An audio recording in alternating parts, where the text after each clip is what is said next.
Hi, this is Ted, and for the next hour, you'll be listening to a reading of articles and features from the Monday, January 26th, 2026 New York Times on the Niagara Frontier Radio Reading Service.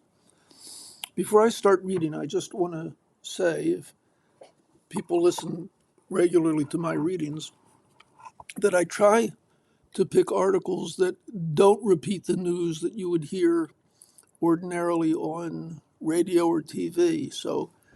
But this is an important one here.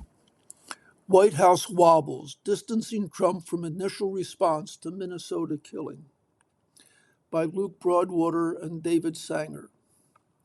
Faced with broad outcry over the killing of a protester on Saturday in Minneapolis, the White House on Monday tried to distance President Trump from the response of his most senior officials, who had immediately characterized the man fatally shot by federal agents as a domestic terrorist who was brandishing a gun before video evidence undercut their charges. Carolyn Leavitt, the White House press secretary, notably did not defend the rhetoric of White House officials, including Stephen Miller, the deputy chief of staff, and Kristi Noem, the Homeland Security secretary, who were the most vocal in spreading false accusations against the victim, Alex Preddy. Mr. Preddy was shot roughly 10 times by immigration agents after he was apparently filming them with his camera. He was licensed to carry a gun in Minnesota, but video from several angles shows he never pulled one, and his hands were visible as he was shot in the back. White House officials clearly understood that the killing, the second of an American citizen protesting the presence of Immigration and Customs Enforcement in Minneapolis, posed one of the gravest political threats to Trump since his inauguration a little over a year ago. Yet they seemed frozen in place, unwilling to walk back the statements by Miller and Noem, which were widely repeated throughout the administration, while sending Ms. Leavitt out to insist that we will let the facts lead and we will let the facts play out in this investigation. They provided no evidence to back up the statements by the two officials who have become the face of Trump's efforts to deport undocumented immigrants. And while Ms. Leavitt would not contradict the two officials, she insisted to reporters that nobody in the White House, including President Trump, wants to see people getting hurt or killed on America's streets. She also declined to defend the attack on Mr. Preddy. This has obviously been a very fluid and fast-moving situation throughout the weekend, she said. As for President Trump, whom I speak for, he has said that he wants to let the investigation continue and let the facts lead in this case. For 2 days, the White House has struggled to contain the fallout from the killing. Democrats have been withering in their criticism of the administration's actions, and Republicans have begun joining calls for a fair investigation into the killing. Even the NRA, the National Rifle Association, long an ally of Republican administrations, has defended Mr. Preddy, who had a concealed carry permit. The bipartisan pushback on Capitol Hill now risks another government shutdown as lawmakers threaten to withhold funding for ICE after the killing of Mr. Preddy. On Monday, Trump dispatched his border chief, Tom Homan, to oversee the immigration enforcement operation in Minneapolis and backed off his attacks on Minnesota's governor after a phone call with him. As Homan takes over that job, it was not clear what would become of Gregory Bovino, the official in charge of Trump's Border Patrol operations. Ms. Leavitt did not directly answer a question about whether Bovino would remain in Minneapolis after Homan's arrival. She called Bovino a great professional, who is going to very much continue to lead Customs and Border Patrol throughout and across the country. In his latest pivot, Trump moved from castigating Governor Tim Walz of Minnesota as a cause of the violence in Minneapolis and declared that in a call they seemed to be on a similar wavelength. Trump said on social media that Mr. Walz was happy that Tom Homan was going to Minnesota. Trump announced earlier in the day that Homan would be his personal representative overseeing ICE operations in the state. It was a sharp contrast from his weekend pronunciations, in which the president blamed Mr. Walz and other Minnesota Democrats for Mr. Preddy's death. Those remarks echoed his comments after the fatal shooting by federal agents of a Minneapolis woman, Renee Good, this month. As he hailed operations in Washington and other cities as a tremendous success, Trump said crime in Minnesota was way down. He added, "Both Governor Walz and I want to make it better." In a statement, Mr. Walz's office described the call as productive and said the two men had discussed broader issues that have been at the center of the state's complaints about the crackdown. According to the governor's office, Mr. Walz told Trump that impartial investigations into the two killings were needed, and he called for a reduction in the number of federal agents in Minnesota. Trump agreed to ensure a fair investigation and to look into reducing the number of agents, the governor's office said. But even as Trump tried to mend fences with Mr. Walz, Ms. Leavitt continued the administration's previous strategy of arguing that the governor and Democrats in Minnesota bore the blame for the chaos. This tragedy occurred as a result of a deliberate and hostile resistance by Democrat leaders in Minnesota for weeks, she said. The administration's reaction to the killing of Mr. Preddy was similar to its initial approach to the killing of Ms. Good. In both cases, administration officials rushed to attack the victims and defend the ICE agents before an investigation had taken place. After video emerged raising serious questions about the cause for both killings, White House officials changed their tone.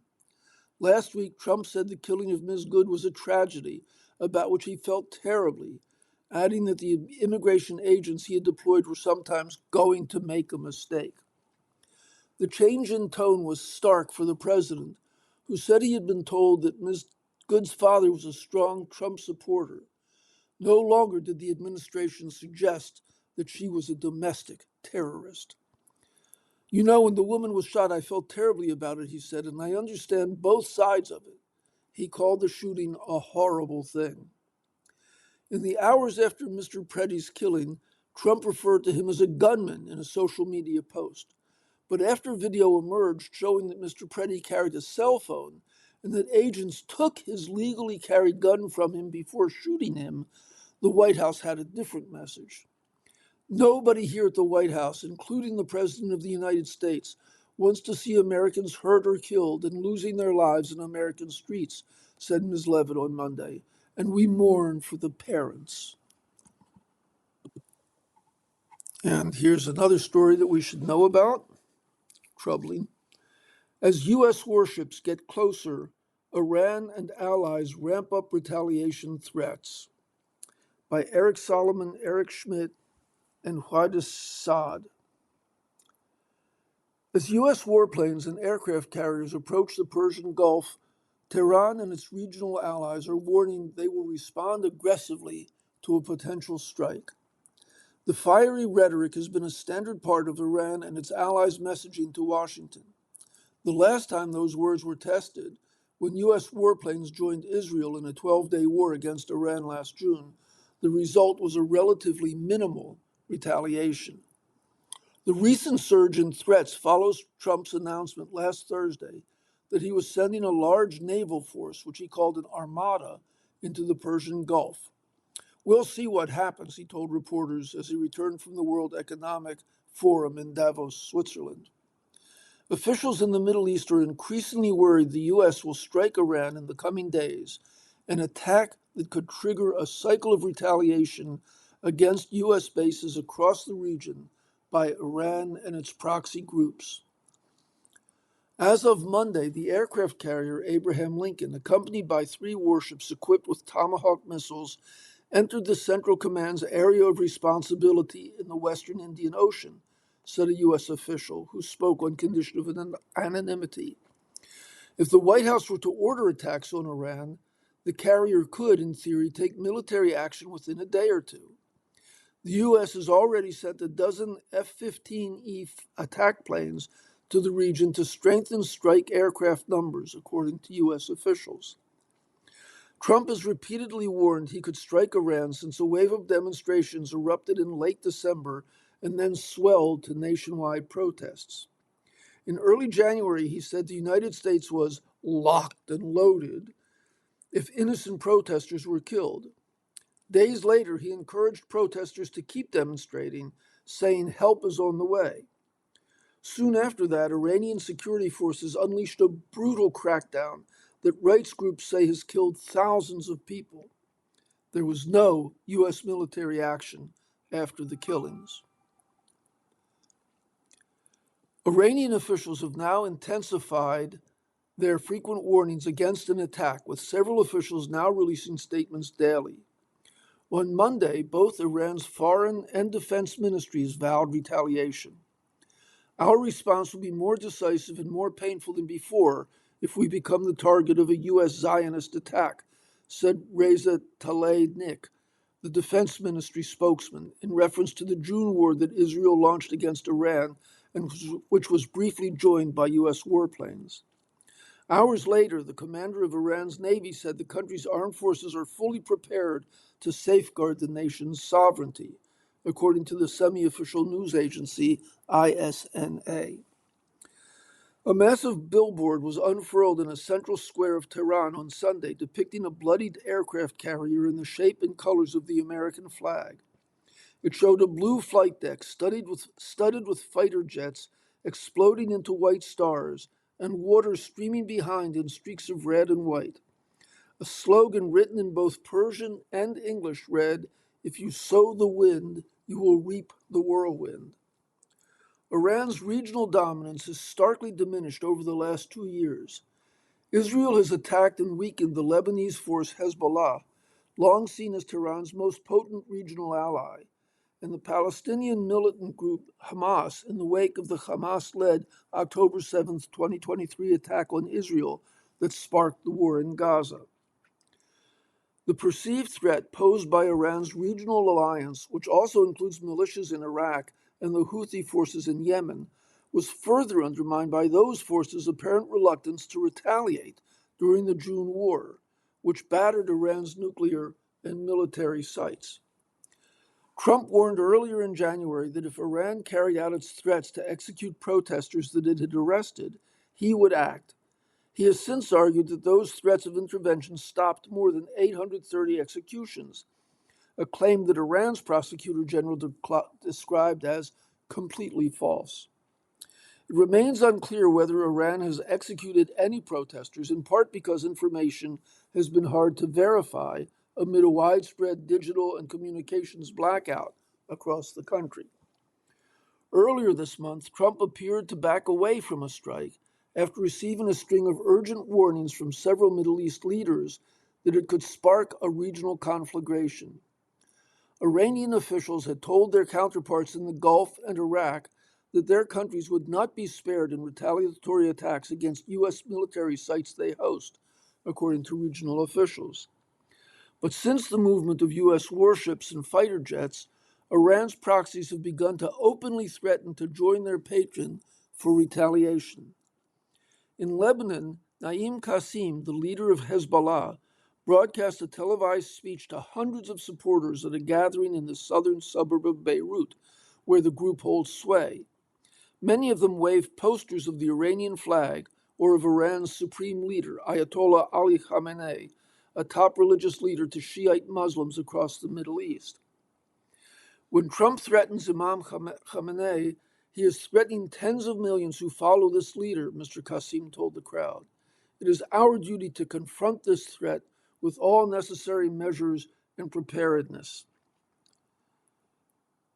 Kataib Hezbollah, the most powerful Iranian-backed Shiite militia in neighboring Iraq, urged its fighters to prepare for a potential war in a statement on Sunday, and said that if the conflict escalated, its clerical leaders could decide to declare martyrdom operations.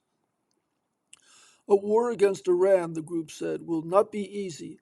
You will taste every form of deadly suffering. Nothing of you will remain in your region, and we will strike terror in your hearts. In meetings in Baghdad in recent days, Joe Kent, the director of the U.S. National Counterterrorism Center, warned Iraqis that if Iranian-backed militias in Iraq were to strike U.S. troops, the U.S. would retaliate against those Shiite militias, according to Iraqi and American officials. U.S. forces maintain a large presence in Erbil, in Iraq's semi-autonomous Kurdistan region. On Monday, the United Arab Emirates Foreign Ministry released a statement reiterating its commitment to not allowing its airspace, territory, or waters to be used in any hostile military actions against Iran, and to not providing any logistical support in this regard. Kevin Donegan, a retired vice admiral and former top Navy commander in the Middle East, said that the outcome of any attack on Iran's government is unpredictable, which is why Trump's likely aim, he said, would be to improve his position in future negotiations rather than an outright military victory. Despite past attacks against their missile systems and command and control, they still have a lot of missiles and drones that can strike U.S. bases in the region. So an element of this U.S. posture will be reinforced defense, he said. I see this current posture of forces as a maximum pressure move, with the deal being the desired outcome. And you're listening to a reading of articles and features from the New York Times on the Niagara Frontier Radio Reading Service. Here's another interesting article. The R word returns, dismaying those who fought to oust it. This is by Dan Barry and Sonia Rao. Last month, a woman posted a photograph on social media of a purple hat she had knitted, while a black and white dog lounged on the carpet a few feet away. The cozy scene was accompanied by a single sentence. This hat is an hour behind schedule, thanks to influencer retards. The proud knitter, Harmeet Dillon, is also the Assistant Attorney General overseeing the Justice Department's Civil Rights Division. Her purview includes protecting the rights of people with intellectual disabilities by ensuring compliance with the Americans with Disabilities Act. For decades now, the R word has been regarded as a slur against people with intellectual disabilities, a word to be avoided. Yet it has had a striking resurgence, in part because people in high-profile positions of power and influence have chosen to resurrect it, often with an air of defiance. The popular podcaster Joe Rogan declared, "The word retarded is back," describing its return as one of the great cultural victories. He did not respond to requests for elaboration, but there is abundant evidence to support his declaration. In the past 3 months, the musician Kid Rock donned a face mask while appearing on a program streaming on Fox Nation and said he was dressing up as a retard for Halloween. He was also wearing a Jesus trucker cap. The Fox News personality Greg Gutfeld coupled the word with a schoolyard taunt to mock mayors who oppose President Trump, and Elon Musk used it on his social media platform to insult a critic. The word has recently been uttered on the podcasts of the white nationalist Nick Fuentes and the right-wing commentators Derek Hunter, Steven Crowder, and Tim Pool. The use of a hurtful word still considered taboo is emblematic of the provocative language that courses through the manosphere sector of social media these days, almost gleefully transgressive language, often adopted in messaging from the White House. Diplomacy is out and mockery in, whether by displaying plaques that insult former presidents, depicting Trump spraying excrement on protesters from a military jet, or using the R word to question the intelligence of a political opponent, as Trump did in his Truth Social post on Thanksgiving, in which he called Minnesota's Democratic governor, Tim Walz, seriously retarded. When asked later whether he stood by that statement, Trump said absolutely, because he thought there was something wrong with the governor. For her part, Ms. Dillon did not answer questions about her use of the word.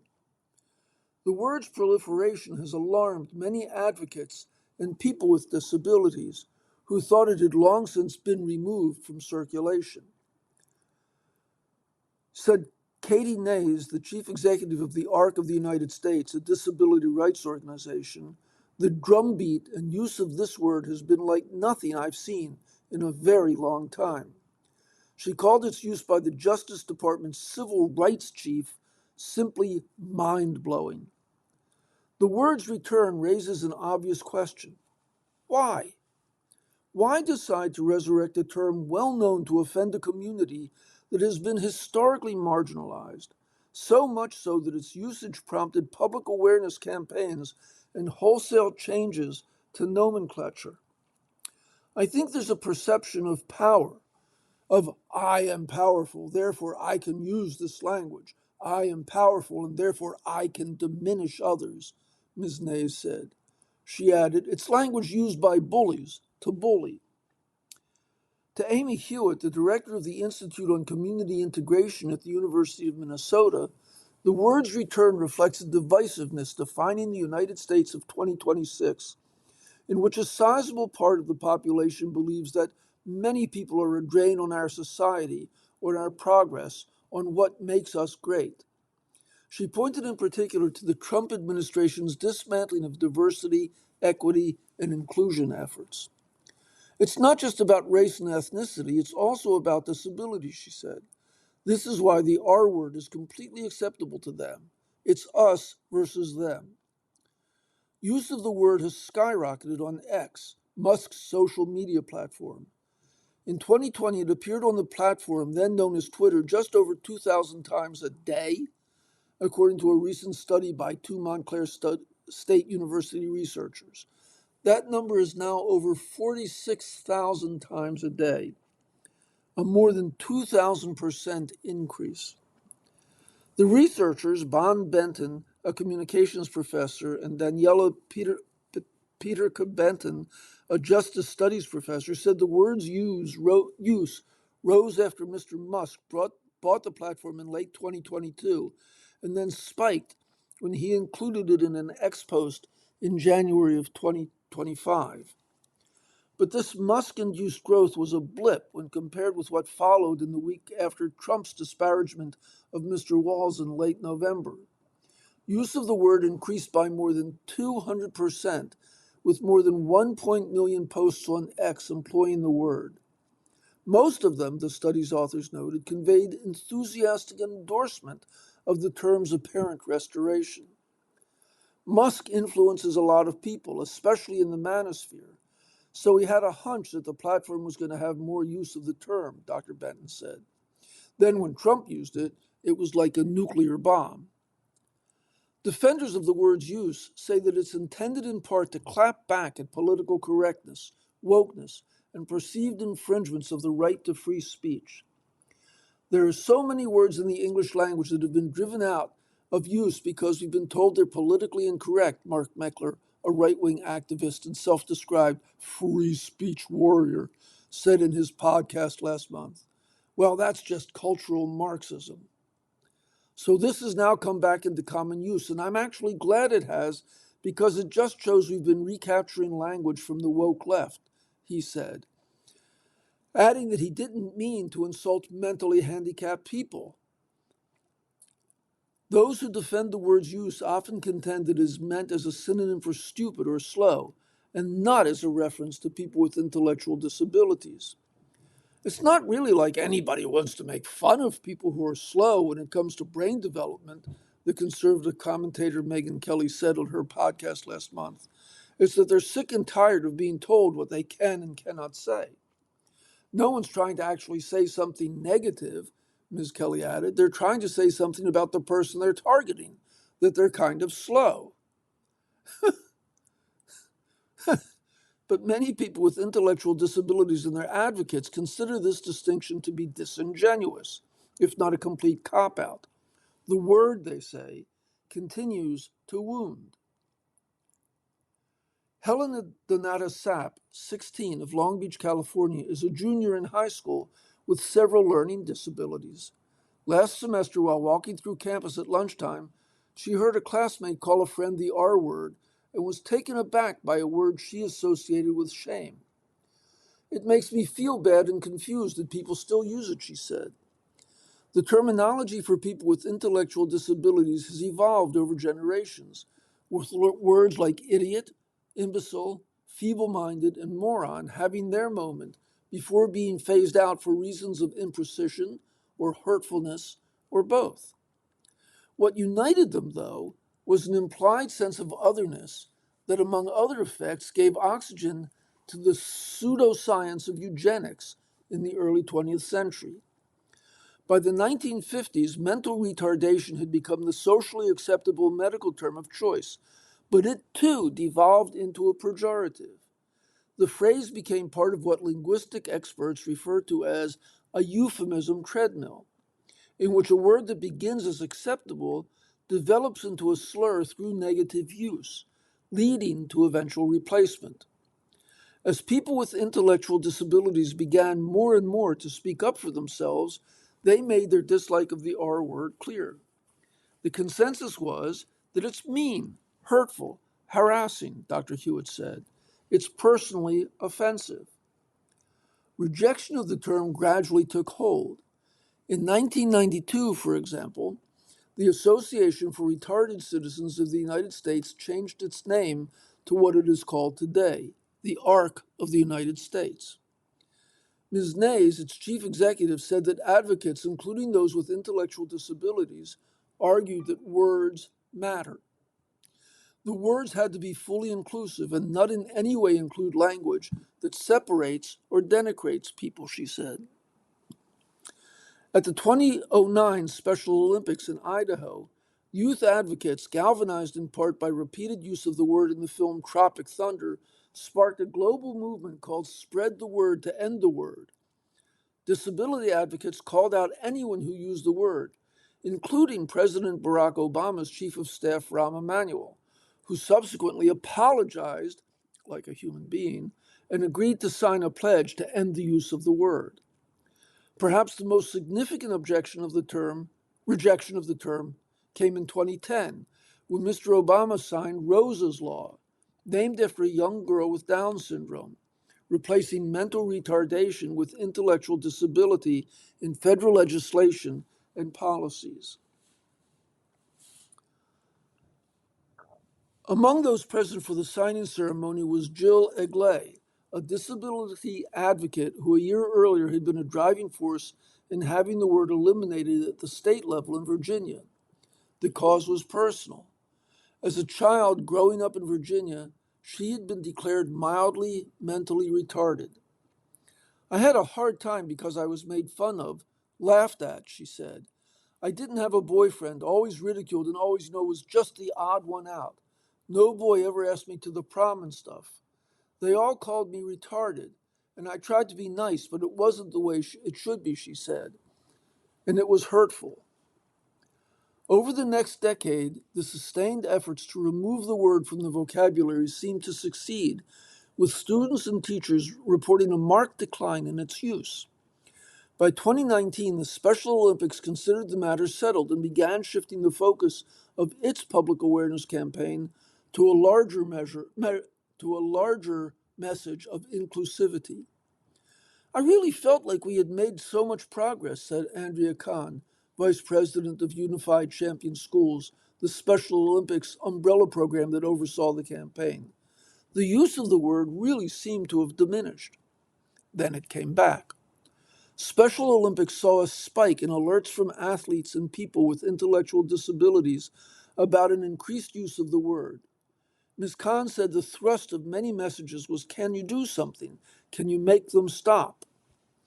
Advocates say it isn't surprising that the word is being heard more frequently. You've got the President of the United States using the word, Dr. Hewitt said. So why are we surprised? Nicole LeBlanc, 40, of Silver Spring, Maryland, an advocate who has autism and an intellectual disability, said she had noticed how the word had returned as a common, everyday insult. Hearing it, she said, she feels the sting of stigma, even when it isn't directed at her or another person with a disability. It makes me want to run, hide, and curl up into a ball, she said. And you're listening to a reading of articles and features from the New York Times on the Niagara Frontier Radio Reading Service. Here's an interesting article for those of you who are concerned about AI, artificial intelligence. How bad are AI delusions? We ask people treating them. By Jennifer Valentino DeVries and Kashmir Hill.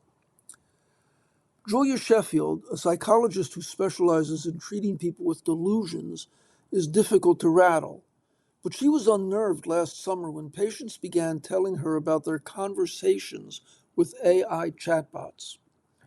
One woman who had no history of mental illness asked ChatGPT for advice on a major purchase she had been fretting about.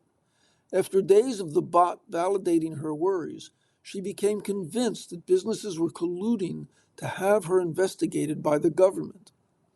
Another patient came to believe that a romantic crush was sending her secret spiritual messages. Yet another thought he had stumbled onto a world-changing invention. By the end of the year, Dr. Sheffield had seen 7 such patients at Vanderbilt University Medical Center in Nashville. Although she's accustomed to treating people with mental instability, Dr. Sheffield was disturbed that this new technology seemed to tip people from simply having eccentric thoughts into full-on delusions. It was like the AI was partnering with them and expanding or reinforcing their unusual beliefs, Dr. Sheffield said. Mental health workers across the country are navigating how to treat problems caused or exacerbated by AI chatbots, according to more than 100 therapists and psychiatrists who told the New York Times about their experiences. While many mentioned positive effects of the bots, like helping patients understand their diagnoses, they also said the conversations deepened their patients' feelings of isolation or anxiety. More than 30 described cases resulting in dangerous emergencies, like psychosis or suicidal thoughts. One California psychiatrist who often evaluates people in the legal system said she had seen 2 cases of violent crimes influenced by AI. Times reporters have documented more than 50 cases of psychological crises linked to chatbot conversations since last year. OpenAI, the maker of ChatGPT, is facing at least 11 personal injury or wrongful death lawsuits claiming that the chatbot caused psychological harm. The companies behind the bots say these situations are exceedingly rare. For a very small percentage of users in mentally fragile states, there can be serious problems, Sam Altman, the chief executive of OpenAI, said. The company has estimated that 0.15% of ChatGPT users discussed suicidal intentions over the course of a month, and 0.07% showed signs of psychosis or mania. For a product with 800 million users, that translates to 1.2 million people with possible suicidal intent and 560,000 with potential psychosis or mania. Parentheses, the Time has sued OpenAI, accusing it of violating copyright laws when training its models. The company has contested the lawsuit. Close parentheses. Many experts say that the number of people susceptible to psychological harm, even psychosis, is far higher than the general public understands. The bots, they say, frequently pull people away from human relationships, condition them to expect agreeable responses, and reinforce harmful impulses.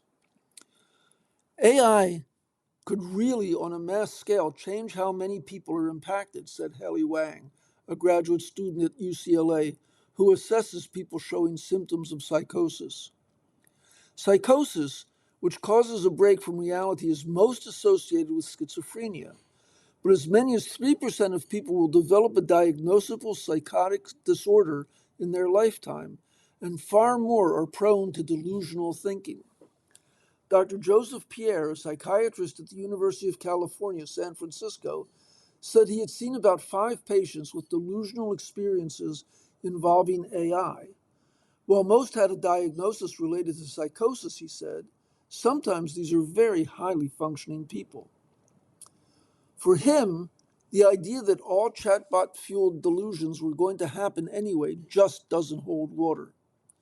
He recently wrote in a scientific journal about a medical professional who began conversing with ChatGPT during a sleepless night. She took medication for ADHD and had a history of depression. After 2 nights of asking the chatbot questions about her dead brother, she became convinced that he had been communicating with her through a trail of digital footprints. Dr. Pierre and other experts said that a wide range of factors can combine to tip people into psychosis. These include not only genetic predisposition, but also depression, lack of sleep, a history of trauma, and exposure to stimulants or cannabis. I'm quite convinced that this is a real thing and that we're only seeing the tip of the iceberg, said Dr. Soren Dinesen Ostergaard, a psychiatry researcher at Aarhus University Hospital in Denmark. In November, he published a report finding 11 cases of chatbot-associated delusions in psychiatric records from one Danish region. It's not unusual for new technologies to inspire delusions, but clinicians who have seen patients in the thrall of AI said it is an especially powerful influence because of its personal, interactive nature and authoritative tone. Sometimes the psychotic episodes spurred by chatbots can lead to violence.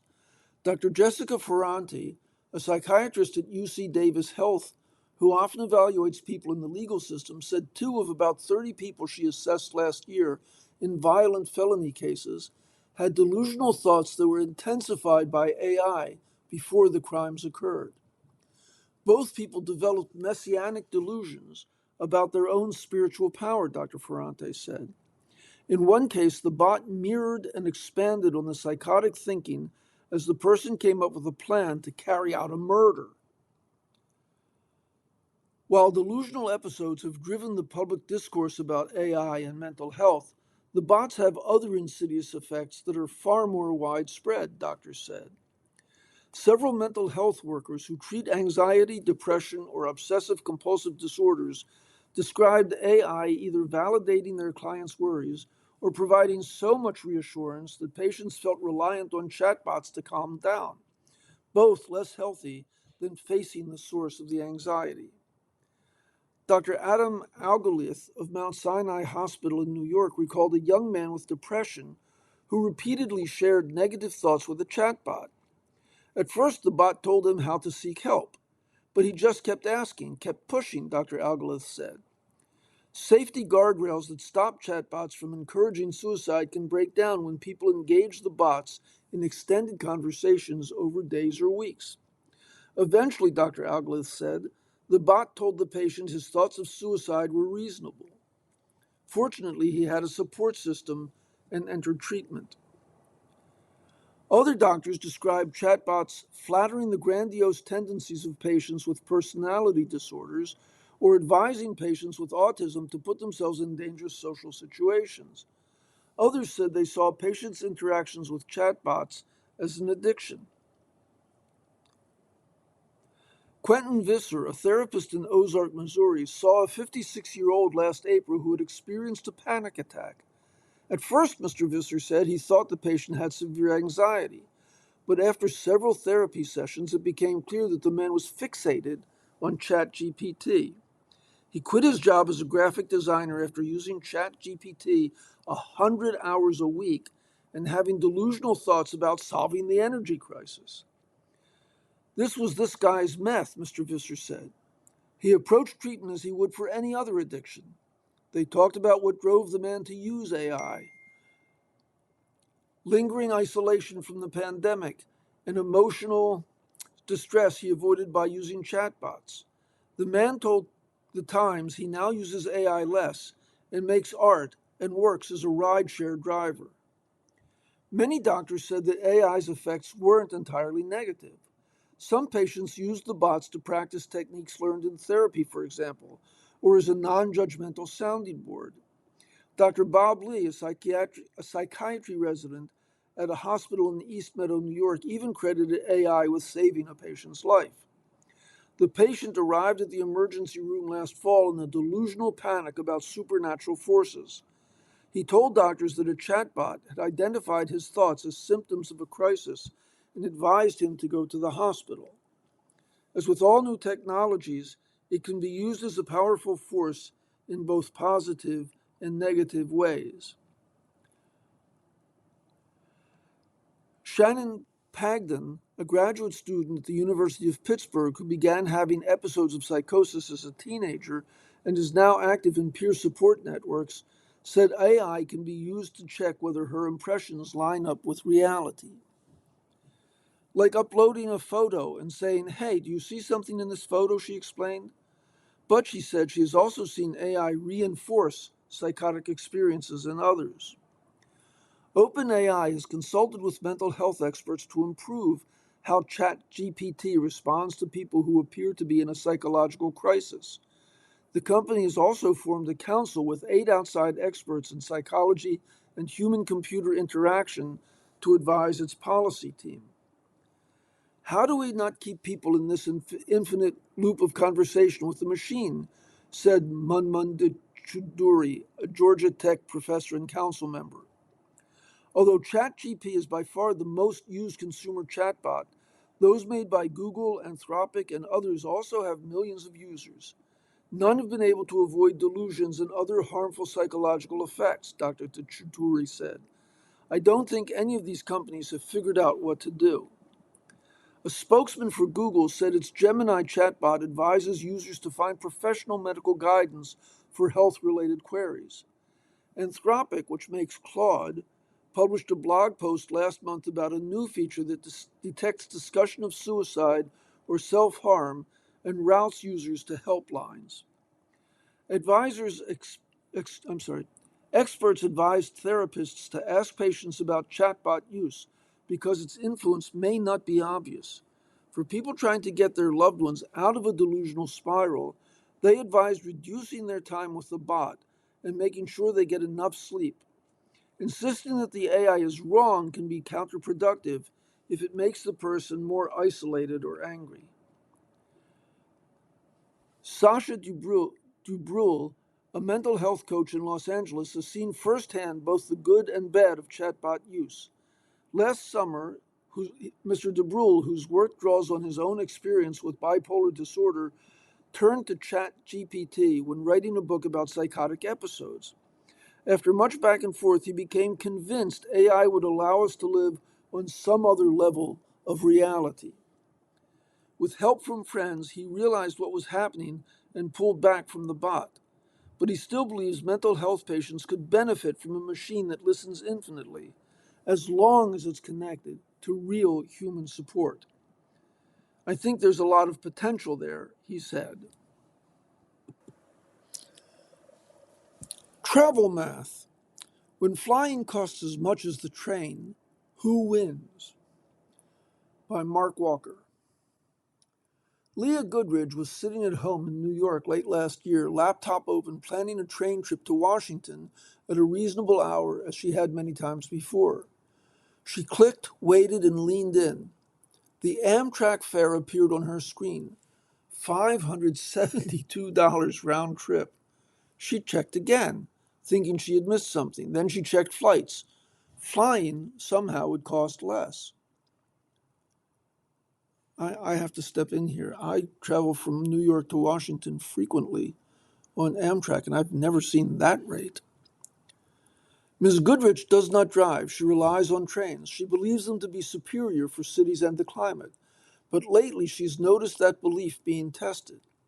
It felt backward, she said in an interview. She said she associated flying with luxury, but also an earlier arrival to her destination.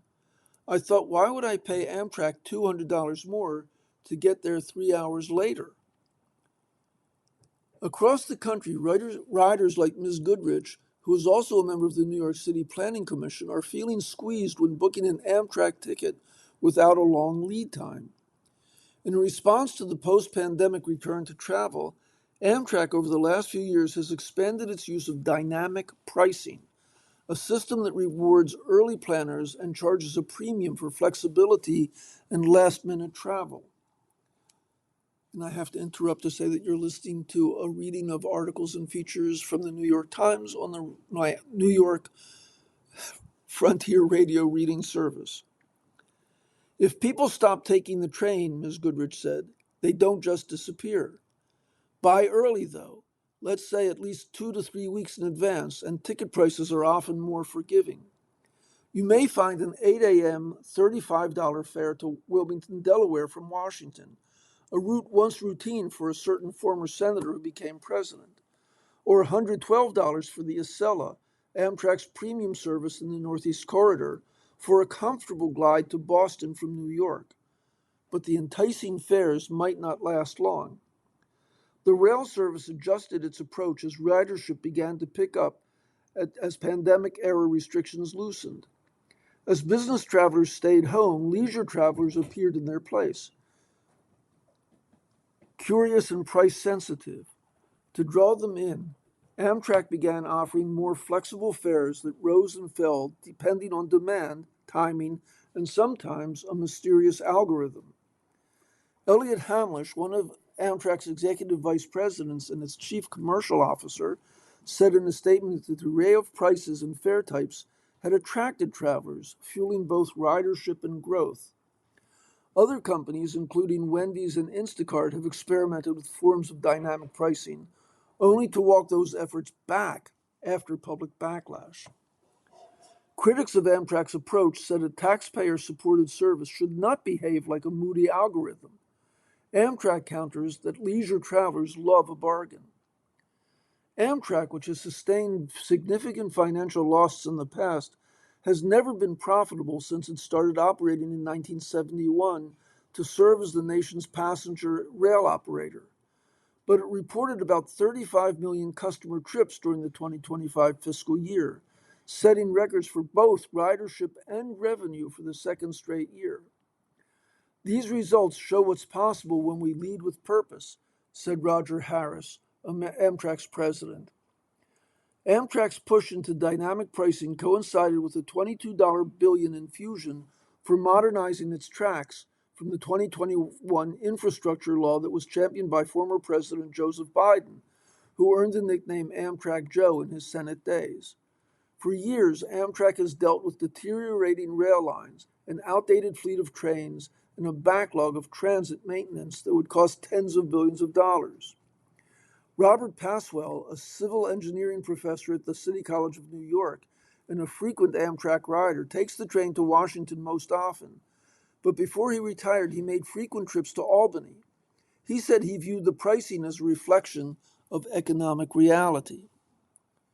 Amtrak receives far less in subsidies than airlines do, he said. The rail service covers its operating and capital costs through a combination of ticket sales, federal appropriations, and grants.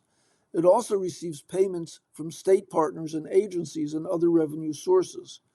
Airlines also charge fees that Amtrak does not. Amtrak's pricing model rewards early bookings and charges for urgency. Riders have to decide if it's worth it, he said. It seems to be worth it because every seat sells out. Not everyone feels entirely comfortable with Amtrak's shift. Jim Matthews of the National Rail Passengers Association reminds riders that Amtrak is a public service, not a profit-making corporation. In his view, creative pricing risks feeling like a surcharge on a service taxpayers already support. Consumer advocates express other concerns as well. If fares rise, then customer service should improve with them. Passengers want fewer delays, fewer unexplained cancellations, and fewer moments when they stand in a station wondering if the train even exists. Mr. Matthews said travelers were right to feel frustrated because the experience can feel unpredictable. Even if the algorithm makes sense internally, it does not for people who like planning trips months in advance when they might see a $140 fare one day and a $380 fare the next day for the same trip. I think in a capacity-constrained environment, it's a necessary tool, he said. But I also think it risks putting profit above all other considerations, and that is wholly inappropriate for a taxpayer-funded enterprise. Yet the public keeps paying. The reason is simple. The alternative is the airport. Anyone who has waited at busy Northeast airports understands this calculation. Checked luggage can go missing. Boarding procedures resemble competitive sports. The walk to the curb from the gate may take so long that it becomes a kind of spiritual journey. Faced with that experience, people turn back to Amtrak. They buy the ticket. They sit down. They feel the familiar rumble of a train that may shake a little, flicker a little, and apologize a little, yet still deliver them from the world of airport security bins and overhead luggage battles. And I'll add, you don't have to pay for checked luggage on a train. And we'll conclude with an editorial. This theory explains Trump's baffling foreign policy by Stacy Goddard and Abraham Newman. One is a professor of political science at Wellesley College, and the other a professor of international affairs at Georgetown.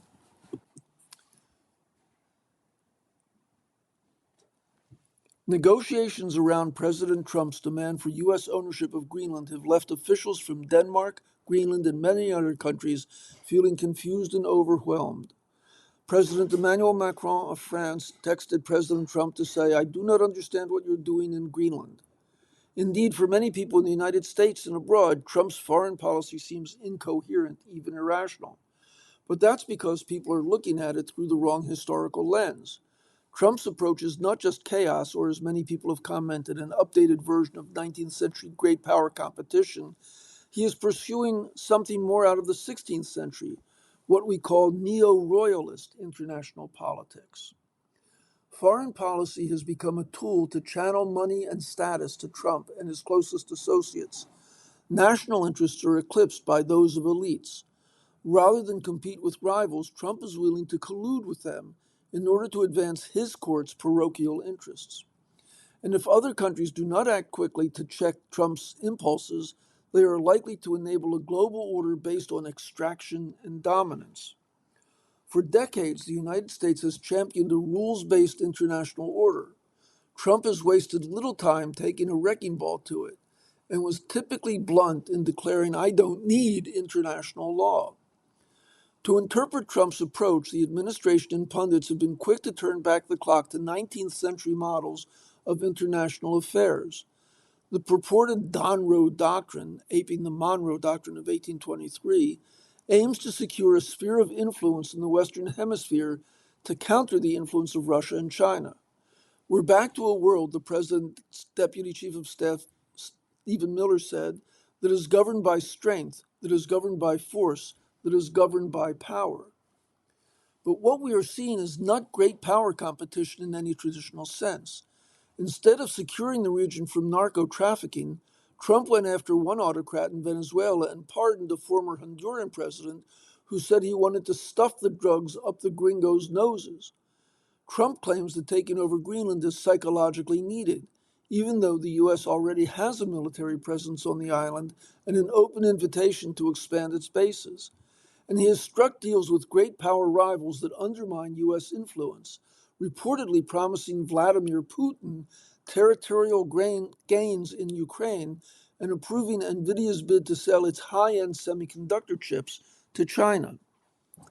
Today, America's foreign policy establishment has morphed from a set of staid bureaucracies into a royal family, such as the Tudors or Habsburgs. Foreign policy is molded in the hands of the court clique, a small exclusive network. Some are in Mr. Trump's cabinet, like Marco Rubio, who was simultaneously the Secretary of State, interim National Security Advisor, acting chief archivist, and perhaps viceroy of Venezuela. Trump's clique also centers on his family members and individuals who donated to his 2024 campaign, like Elon Musk and Paul Singer, the billionaire founder and co-chief executive of the hedge fund Elliott Investment. Ukraine peace negotiations continue to be led by Trump's fellow real estate magnate Steve Witkoff and Trump's son-in-law Jared Kushner. While Trump boasts that the Venezuela intervention will increase American prosperity, there is actually little promise of national benefit. Instead, the gains appear to be flowing to Trump and his insiders.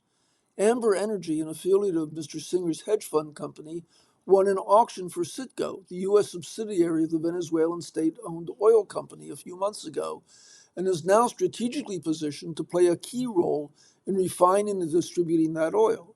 As a down payment, Trump announced that up to 50 million barrels would be sold, and that money will be controlled by me. The first sale was routed through the company of another mega donor, leading Senator Chris Murphy to conclude Trump took Venezuela's oil at gunpoint and gave it to one of his biggest campaign donors.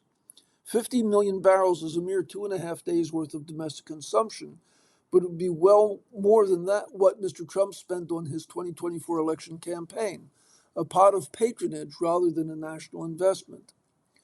Trump's trade policy follows a similar script. While not delivering a rebirth in U.S. manufacturing jobs, tariffs have served as a ready-made tool to get countries and companies to tithe. South Korea and Japan have collectively pledged hundreds of billions in investment funds operated under opaque governance rules. Vietnam fast-tracked the approval of a $1.5 billion Trump family golf course at the same time that it sought to reduce its tariff rate. Because I'm running out of time, I have to skip a bit. Domestically, business people must understand that the short-term payoff of patronage is less valuable than the long-term value of the stable rule of law. Major U.S. oil companies are not diving headfirst back into Venezuelan oil. Capital does not want to end up in the same position as an oligarch in Mr. Putin's Russia, constantly fearing arbitrary punishment and open windows. A neo-royalist world is not good for the United States, and it is not good for humanity. Its primary goal is extraction for the few rather than safety or prosperity for the many. And you've been listening to a reading of articles and features from the New York Times on the Niagara Frontier Radio Reading Service. This is Ted. I hope you enjoyed this reading, and I look forward to talking to you next week. Bye.